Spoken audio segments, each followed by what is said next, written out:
Cruzadas, vamos falar sobre trajetória, desafios e o momento atual dessa pauta, um dia depois de celebração do Dia dos Povos Indígenas. Recebemos a deputada federal, Sônia Guajajara. Para a nossa conversa, a deputada Sônia Guajajara, agradecendo ela a disponibilidade por falar conosco nesta segunda-feira. Deputada, boa tarde. Olá, Eduardo, boa tarde a todos que acompanham o programa. Obrigada pelo convite. Queria começar perguntando para a senhora sobre a importância de ter um Dia dos Povos Indígenas. Bom, é um dia para muitas coisas, né? Eu acho que primeiro ter um dia dedicado para trazer para a centralidade os povos indígenas, todo esse debate, reflexão, rememoração da luta, é muito importante, né? Primeiro, acho que só para lembrar um pouquinho que esse debate de criar o Dia dos Povos Indígenas começou lá em 1940, no México, né? E num congresso indigenista, e naquele momento ainda era indigenistas e não indígenas, né? E aí criou-se ali o Dia do Índio. E só em 1943 o Brasil instituiu o Dia do Índio.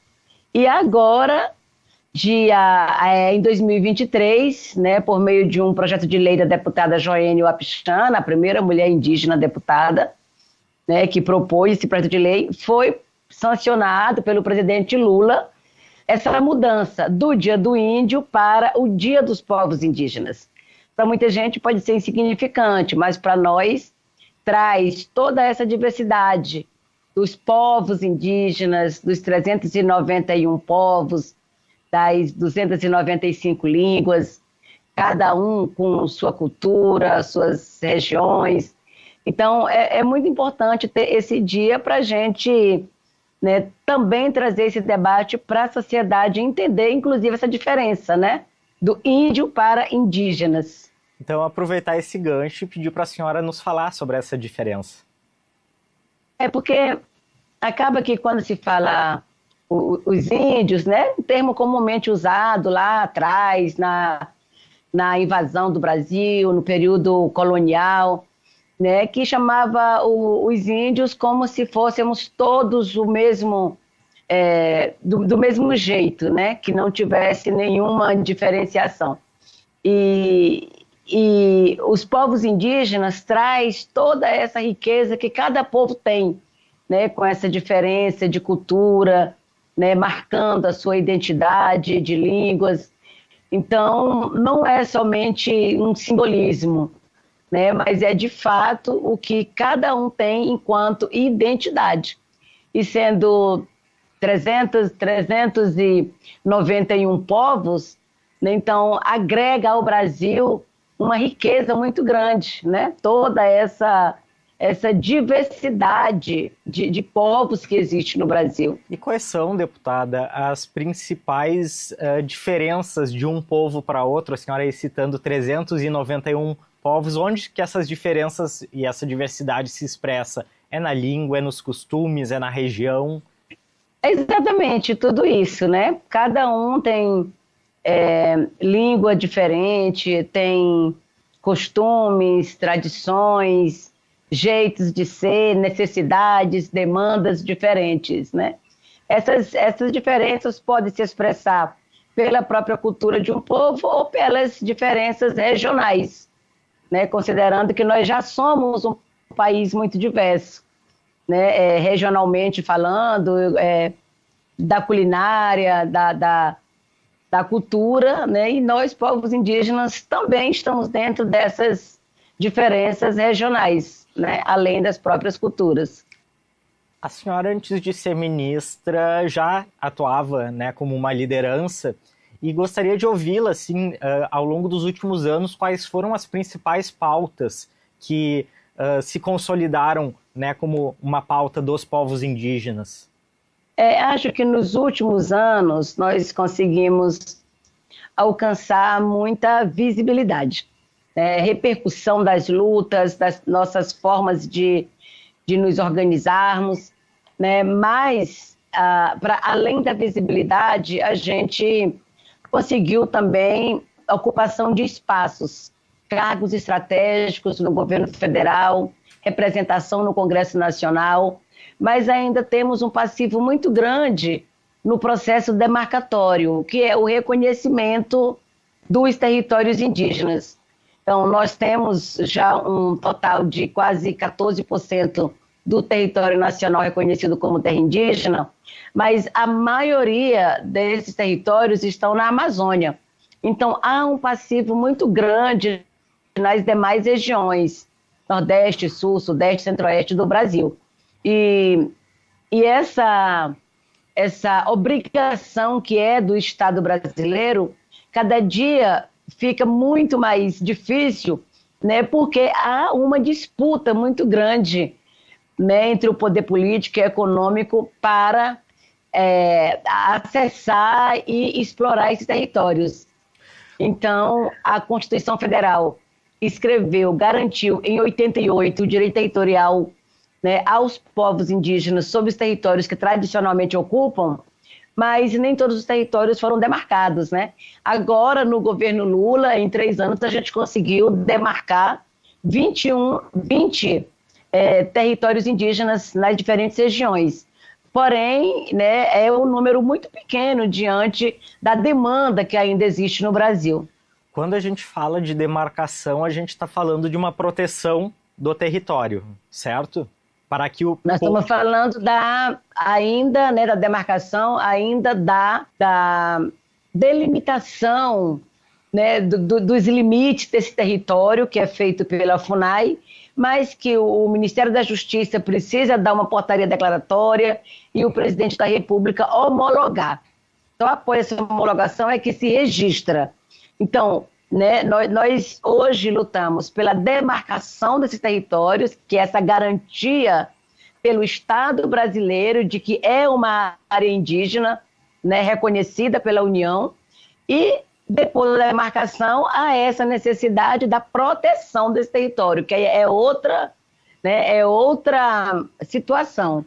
A proteção, né, é um trabalho feito nessa parceria hoje do Ministério dos Povos Indígenas e Ministério da Justiça, Ministério do Meio Ambiente, porque são órgãos, né, de fiscalização e monitoramento que cuidam dessa proteção, para além dos povos indígenas que naturalmente já são os guardiões desses territórios.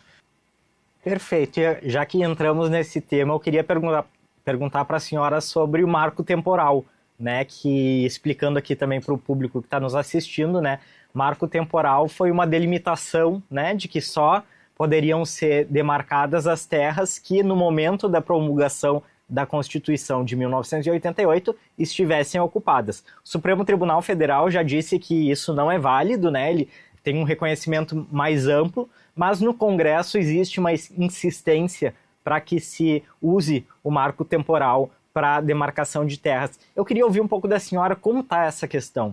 Uhum. Acho que foi um erro muito grave essa iniciativa, né, que foi, inclusive, do governo de Santa Catarina para negar um território indígena, o território do povo Laclanô-Xoclen. E aí quis ali determinar o ano de 88 como um ano base para reconhecer qualquer território indígena que ainda não estava demarcado. O Supremo Tribunal Federal rechaçou já por 2 vezes essa tese, né, e reafirmou a inconstitucionalidade. Porém, o Congresso Nacional tramita hoje uma PEC, que é a PEC 48, que quer, de qualquer forma, negar essa ocupação tradicional dos territórios indígenas e estabelecer o ano de 88 como um ano, né, que determina essa ocupação. E muitos indígenas não estavam na terra tradicional em 88 por vários motivos, seja por doenças, por conflitos, por expulsão. Eles não podem comprovar essa presença física no seu território no dia 5 de outubro de 88, que é o que prevê a tese do marco temporal, né? Para, além de comprovar que eles estavam ali presentes, ainda precisa provar que aquela área já estava sendo requerida o que é realmente impossível em muitos casos, né, de ter essas provas documentais como prevê essa medida. Mas a própria presença indígena traz, né, essa comprovação por vários vestígios, né, por antepassados, por sinais de ocupação anterior a 88, por restos mortais, cemitérios. Então, tem muitas formas, né, que se prova que é uma terra indígena, né, e que por essa disputa, né, o Congresso Nacional tenta, de alguma forma, negar esse direito.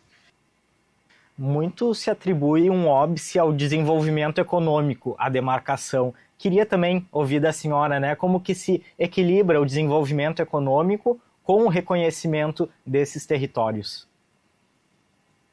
Eu acho que tem terra suficiente para todo mundo, né, e com tipos de atividades produtivas diferentes. Eu acho que hoje tem que se pensar muito formas de agricultura, formas de produzir sem agredir, sem destruir o meio ambiente, né? E o jeito da agricultura indígena, da agrofloresta, do jeito sustentável de utilizar os recursos naturais é uma forma, inclusive, de proteção e impedir o avanço das mudanças climáticas. Então, hoje, os territórios indígenas é um contraponto real a um modelo econômico predatório por monoculturas, né? E precisa ser colocado na balança, né? Esse equilíbrio precisa estar aí, né? Com a forma que os povos indígenas cuidam, protegem, produzem, né? Com um jeito totalmente agressivo e que só destrói.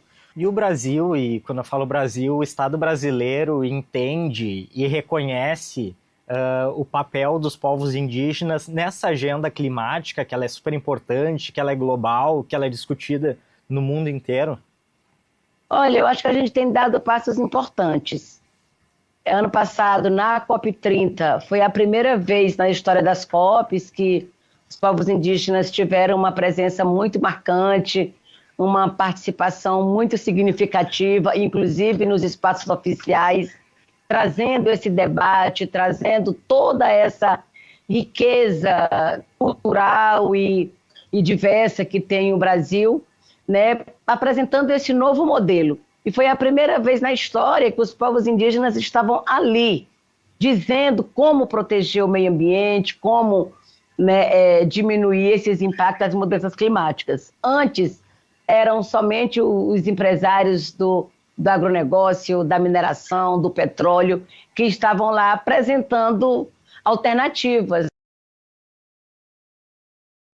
Chegou apresentando soluções, que é exatamente esse relacionamento. E o Brasil, neste governo do presidente Lula, conseguiu fazer essa escuta aos povos indígenas. O Ministério dos Povos Indígenas realizou um processo muito participativo de preparação das lideranças, né, das propostas, da contribuição ao plano clima, ao plano de adaptação, ao plano de mitigação, né, para que a gente possa ter esse reconhecimento também no âmbito das Nações Unidas, né, dos territórios indígenas como uma política climática. Então, um passo importante foi dado e agora a gente precisa avançar. Deputada, quando a gente faz uma entrevista aqui no programa, a gente é um programa na essência de debates e não de entrevistas, mas quando a gente faz uma entrevista, a gente sempre mescla, né, um debate sobre determinado assunto com a trajetória do nosso entrevistado. E eu queria lhe perguntar um pouco sobre a construção da sua trajetória, né? A senhora, pelo Brasil inteiro, ficou conhecida como deputada, como ministra, como candidata a vice-presidente do Guilherme Boulos, né, em outra eleição, mas queria saber um pouquinho como a senhora chegou até essa posição que ocupa hoje. Primeiro, como liderança indígena, né? Eu acho que aí é a base de tudo, é a base de toda a minha trajetória, essa relação dentro do movimento indígena, primeiro no meu estado, depois na Amazônia, quando eu estive ali na coordenação da COIAB, depois na APIB, onde eu tive por 9 anos, liderando o movimento indígena nacional, organizando os acampamentos terra livres, organizando a participação indígena nas agendas internacionais. E tudo isso foi consolidando uma trajetória que foi construída com muita gente, né? Eu não atribuo de forma alguma esse percurso à minha pessoa, porque tudo isso foi possível porque é fruto de uma luta coletiva, né? Então, eu me orgulho muito de ter feito parte, né, dessa construção do fortalecimento do movimento indígena, começando no meu estado, no Maranhão, no meu povo, o povo Guajajara, fortalecendo a organização indígena Aquapima, coordenação das organizações e articulações indígenas dos povos indígenas do Maranhão, né, e a luta das mulheres, e até hoje, né? Então, a gente tem hoje também um coletivo muito forte das mulheres, que é a AMIGA, Articulação Nacional das Mulheres Indígenas Guerreiras da Ancestralidade, que eu tive, assim, uma honra de ser cofundadora no período da pandemia, quando a gente estava tendo ali todos os direitos negligenciados, a falta de proteção, muitas mortes acontecendo. As mulheres entenderam que era hora de chamar a atenção do mundo, de fazer, né, movimentos ali para lutar por proteção aos povos indígenas. Fizemos uma campanha muito grande no Vacina Parente, que era para trazer os povos indígenas para aceitar a vacina, porque tinha uma resistência muito grande. Então, ali a gente foi consolidando também esse movimento de mulheres. E aí, depois, né, entendemos que era importante ter essa participação indígena no Congresso Nacional, essa participação na política. Conseguimos, né, em 2022, lançar uma bancada de mulheres indígenas, a bancada do COCA, e como resultado tivemos 3 mulheres indígenas eleitas, né? Eu fui eleita com 157 mil votos no estado de São Paulo, a Juliana Cardoso também em São Paulo, a Célia Chacriabá em Minas Gerais. Então a gente foi ali entendendo que o chamado que a gente fez para aldear a política agora também estava aldeando o Estado quando o presidente Lula me convidou para ser a primeira-ministra dos povos indígenas. E agora a gente, né, eu volto para o meu mandato no Congresso Nacional, buscando fortalecer essa bancada e essa representatividade, tanto no Congresso Nacional quanto nas assembleias legislativas, que a gente nunca teve na história, né, um indígena ou uma indígena deputada estadual. Agora temos, nesta semana, a minha amiga Eliane Chunacalo assumiu como um mandato ali de um rodízio, né, no Mato Grosso, como deputada estadual. Aproveito para mandar um abraço para ela e dizer que a gente vai seguir adiante. E quais que a senhora considera que foram os principais avanços após a criação do Ministério dos Povos Indígenas? Olha, a gente conseguiu trazer a pauta indígena para a centralidade do debate político.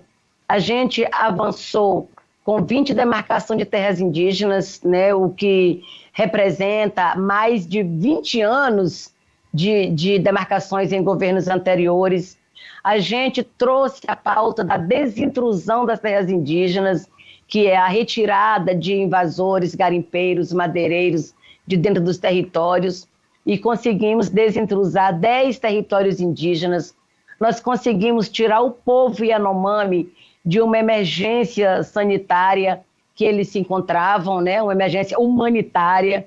O povo estava morrendo por desnutrição e a gente conseguiu ali manter a presença do governo federal até agora, né, para retirar e evitar a volta dos invasores, dos garimpeiros, levando saúde para dentro do território, e a gente precisa ali ter um monitoramento permanente, né? Terminei agora entregando, né, junto com o presidente Lula e o ministro Camilo da Educação, o projeto de lei da criação da primeira universidade indígena, que já aprovou na Câmara, agora está no Senado, aguardando também essa tramitação, já aprovou na Comissão de Educação e provavelmente nos próximos dias a gente terá esse projeto de lei aprovado. Então nós temos sim muitos avanços, sobretudo a participação indígena em cargos estratégicos, e agora nós estamos fazendo a gestão indígena no governo Lula. A senhora acredita que o brasileiro, e daí falando do senso comum, brasileiro médio, tem uma visão equivocada sobre povos indígenas? Ou distorcida, enfim? Eu acho que ainda tem muito, né? Tem muito a se aprender sobre o que são os povos indígenas, o que é ser indígena nesse país. Eu acho que tem muitas visões distorcidas, mas há também muito racismo, né? Um racismo impregnado contra os povos indígenas, né? E aí trazem esse racismo disfarçado, de desconhecimento, mas na prática o que nós precisamos mesmo é romper com esse racismo instaurado no nosso país. Que é desconsiderar quem nós somos, que é não aceitar a nossa presença, que é não aceitar, né, o nosso modo de vida. Isso é que precisa ser rompido. É o racismo que incomoda mais a senhora? O racismo, sim, porque ele está impregnado de muitas formas, né? De muitas formas. E eu acho que isso precisa ser dito. O que a senhora enxerga como um risco para os povos indígenas? Algo que atacaria a cultura, enfim? Olha, eu acho que o risco de se perder o direito territorial, porque todos os povos indígenas precisam, né, do seu território garantido, né, porque a terra é determinante para que possa exercer a sua cultura, possa receber políticas públicas, possa continuar com um jeito de ser, né, com a sua cultura, com as suas tradições. Então, a gente precisa todos os dias continuar reafirmando esse direito dos povos indígenas aos seus territórios. A senhora falou no início sobre vacina, agora falou sobre saúde novamente. O acesso à saúde, ele está avançando também? Nós temos hoje um subsistema de saúde indígena que é executado por meio da SESAI, Secretaria Especial de Saúde Indígena, que é vinculada diretamente ao SUS. Muita gente acha que é um plano de saúde, que é um privilégio, mas não é, né? É uma forma de garantir o atendimento primário dentro das aldeias. Mas quando o paciente indígena sai do atendimento primário nas aldeias e vem para a média e alta complexidade, ele recebe a regulação normal dos hospitais, como qualquer paciente no SUS, né? Então, o que precisa melhorar ainda é esse atendimento na rede SUS, assim como precisa para todo mundo, né? E povos indígenas tendo um jeito diferente, com uma dificuldade de entendimento com a própria língua, é importante que se tenha um incentivo a mais para que tenha profissionais especializados para receber esses pacientes na rede SUS fora dos territórios, né? Mas nós temos avançado sim, sobretudo nessa gestão que estava sob o comando do secretário Veibe Tapeba, um indígena lá do Ceará. Ele conseguiu avançar muito com a construção de unidades básicas de saúde indígena dentro dos territórios, aumentar o quadro das equipes multidisciplinar, o atendimento permanente dentro do território, né? Então, isso a gente vem sim aprimorando a cada ano. Deputada, como é ser indígena fora da aldeia? Porque eu imagino, e daí visão de quem está na cidade, que esse também pode ser um gatilho de preconceito, né? De alguém enxergar o indígena e dizer não pode ter celular, não pode usar o transporte, enfim, enxergar o indígena como fora ou como não pudesse estar ali na cidade. Queria ouvir a senhora um pouquinho sobre isso também. É realmente um desafio, né? Muitos indígenas que estão fora das aldeias enfrentam esse racismo e também esse preconceito de muitas formas, né? Que muitos acham que nem existe indígena mais no Brasil, outros acham que só tem indígena na Amazônia, e quando vê um indígena na cidade ou em outro estado, né, já acha que deixou de ser indígena. Mas nós temos indígenas hoje, pelo menos em 5 níveis de de contato. Nós temos os indígenas que já têm 400 anos de contato, como é o caso do meu povo, o povo Guajajara, que vive no território, tem terras demarcadas no estado do Maranhão, mas que já vive com a sociedade não indígena, né, há muitos anos. E nem por isso deixou de falar sua língua, de exercer sua cultura, né? Nós temos os indígenas que não têm nenhum contato com a sociedade, né? No Brasil são mais de 120 grupos de indígenas, nós chamamos, né, de povos isolados, que não quer contato nenhum. No meu território, Araribóia, no Maranhão, tem o povo Auaguajá, que não tem contato nenhum, é considerado um povo isolado, e nega o contato até mesmo com nós, Guajajara, que vivemos no mesmo território, né? Nós temos os indígenas de recente contato, que é o que tem pelo menos de 30, 50 a 100 anos já de contato com a sociedade, né? Nós consideramos esses indígenas de recente contato. Nós temos os indígenas em contexto urbano. E aí, no contexto urbano, tem duas situações. Tem os indígenas que vieram por decisão própria para estudar, para trabalhar, para morar, para fazer o que quiser, né? E tem os indígenas que, por conta de toda a violência no período da colonização, perderam seus vínculos com as aldeias, perderam seus vínculos com seus familiares, os antepassados, ou foram entregues para outras famílias, foram roubados, sequestrados, ou mães que geraram filhos fruto de estupro, né? E essas pessoas vivem na cidade, né? Buscando essa identidade, buscando a sua origem. Então, nós temos hoje esses 5 níveis, né? E como tem esses indígenas que hoje buscam esse resgate, buscam essa origem, eles enfrentam, né, ali um preconceito muito grande, né, e até uma certa, né, dificuldade ali de pertencimento. E aí, no meio desses, ainda tem muitos oportunistas, que a gente não pode deixar de dizer, porque hoje tem, sim, muitos oportunistas que se autodeclaram indígena, mas que não sabem nada de origem, de raiz, acha que só o fato de visitar uma aldeia e talvez receber um nome por conta de consideração ou um batismo, né, ele acaba depois se achando indígena, querendo ser indígena. Então, nós temos que diferenciar esses tipos, né, de pessoas. Tem aqueles que realmente têm a sua origem e que perdeu por alguma razão, e tem esses oportunistas que querem, de alguma forma, se dar bem com um pouco de benefício que a gente tem, como exemplo das cotas universitárias e agora as cotas nos concursos públicos, né? E a gente já teve casos concretos confirmados de pessoas que se inscrevem como indígena e depois não conseguem comprovar. A minha próxima pergunta era justamente sobre cotas, porque nas últimas décadas a gente viu a primeira médica indígena que se forma na Universidade Federal, volta para sua aldeia. Queria entender se a senhora acha que o sistema de cotas, né, nas universidades, e agora a senhora cita também o serviço público, ele está adequado, ele está bem dimensionado, ainda há desafios a serem enfrentados? Ainda há desafios, eu acho que a gente tem que ir aprimorando sempre, né? Agora mesmo tem mais um instrumento importante que a gente conseguiu na nossa gestão indígena, né, junto com a deputada Célia Chacriabá, numa parceria com o TSE, que foi garantia de cotas para indígenas e tempo de rádio e televisão, né, para as candidaturas indígenas.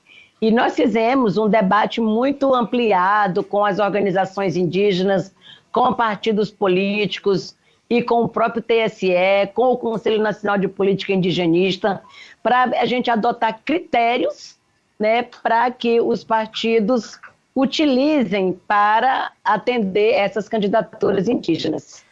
A gente está se aproximando do fim do programa, sei que a senhora tem uma agenda e gentilmente parou para nos atender, mas eu queria fazer 2 perguntas. Uma delas é sobre quais elementos da cultura indígena a gente está tão acostumado a ver misturados com o da cultura brasileira em geral, que a gente nem se dá conta, né, de alimento, de música, enfim.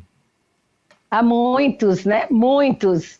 O próprio banho, né? Há quem diga que o banho do brasileiro é fruto da cultura indígena. né? E aí isso até mostra o quanto é distorcida essa visão que muita gente traz, que indígena não toma banho, que é sujo, mentira, né? O banho do brasileiro é fruto dos povos indígenas. A alimentação, né, são várias né, elementos da culinária brasileira que vêm da origem indígena, né, como a mandioca, a farinha, a tapioca, que virou já uma, né, atração nacional, o açaí, que também já virou uma outra, né, uma alimentação, né, que foi aderida pelo brasileiro em todo o país. Os nomes de ruas, os nomes de parques, bairros, cidades. Então, tem muita herança indígena viva, né, em muitas partes do Brasil, em muitas situações, e que o brasileiro nem se dá conta, né? Então, quem não conhece a história dos povos indígenas e toda essa herança que a gente dá ao Brasil, não conhece, muitas das vezes, a sua própria origem, né? Perfeito. E a última pergunta que eu queria fazer para a senhora era que mensagem a senhora gostaria de deixar nesse dia posterior ao Dia dos Povos Indígenas?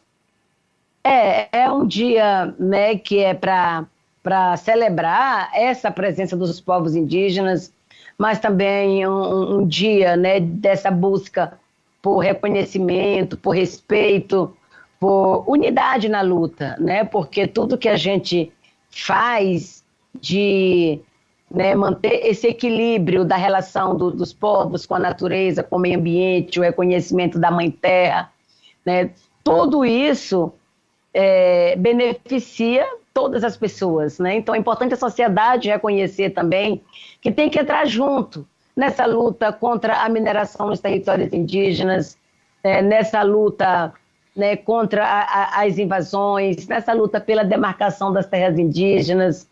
Então é muito importante que haja esse engajamento da sociedade para juntos fazermos essa proteção, essa defesa, né, para assim evitar e sair dessa emergência climática que nós vivemos hoje. Deputada Sônia Guajajara, ex-ministra e primeira-ministra dos povos indígenas, eu agradeço demais a sua presença aqui no programa. Muito obrigado. Obrigada, Eduardo. Valeu.